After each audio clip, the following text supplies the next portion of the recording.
flying today, and I almost always bring something smaller with me to the field. It's less nerve-wracking to start with, and I don't get to fly all the time.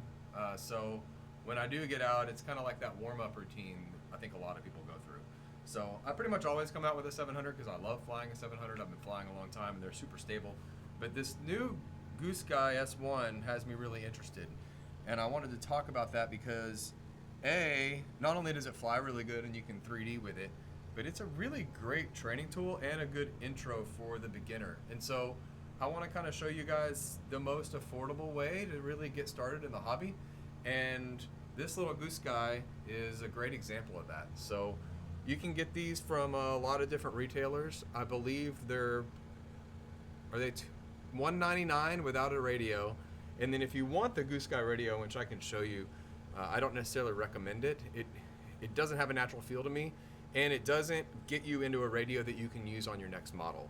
So it's nice if you can also get a radio that works with your next model so that you're used to that feel. So for $199 and a radio, which I'm going to let my friend talk about who brought his, well, Jason, why don't you tell us about it? Yeah, I fly my Goosky S1 and S2 actually on a Radiomaster. This is the Radiomaster Boxer.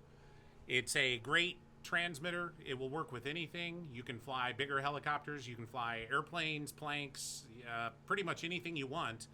This is, and it's important to note, Alex, that the Radiomaster is sold in a couple of different versions, and you need to make sure and do the 4-in-1 version, which starts at $99.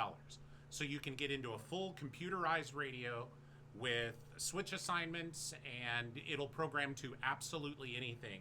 The 4-in-1 version, make sure you do not purchase the ELRS or Express LRS version.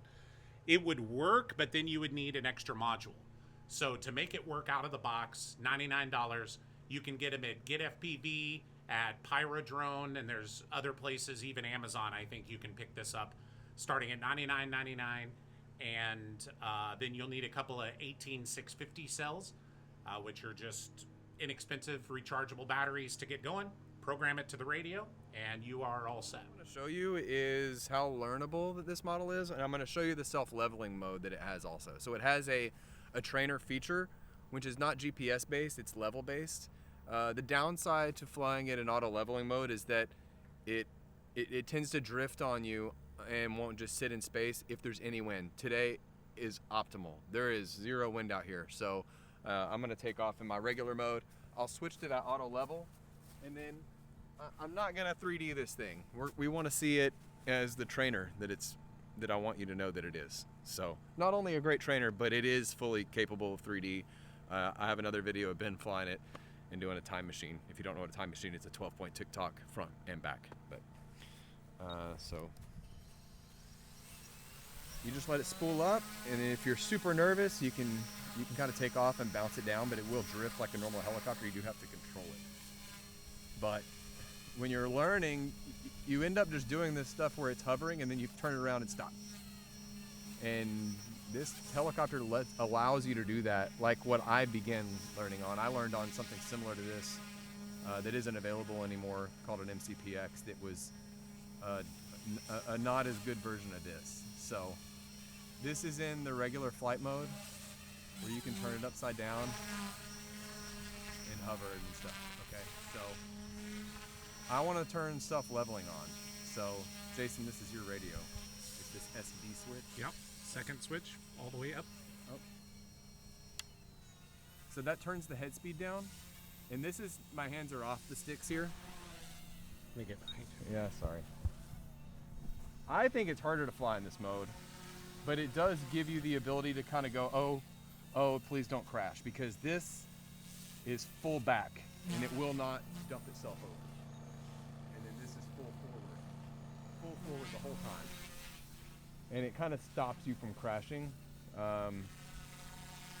But you don't want to use this type of mode for too long, because it's a crutch that teaches you bad habits, like to go forward, you keep pushing forward, which on a real machine, you're not doing that. You once you pitch in the direction you want to go to, it holds that attitude until you give it another input.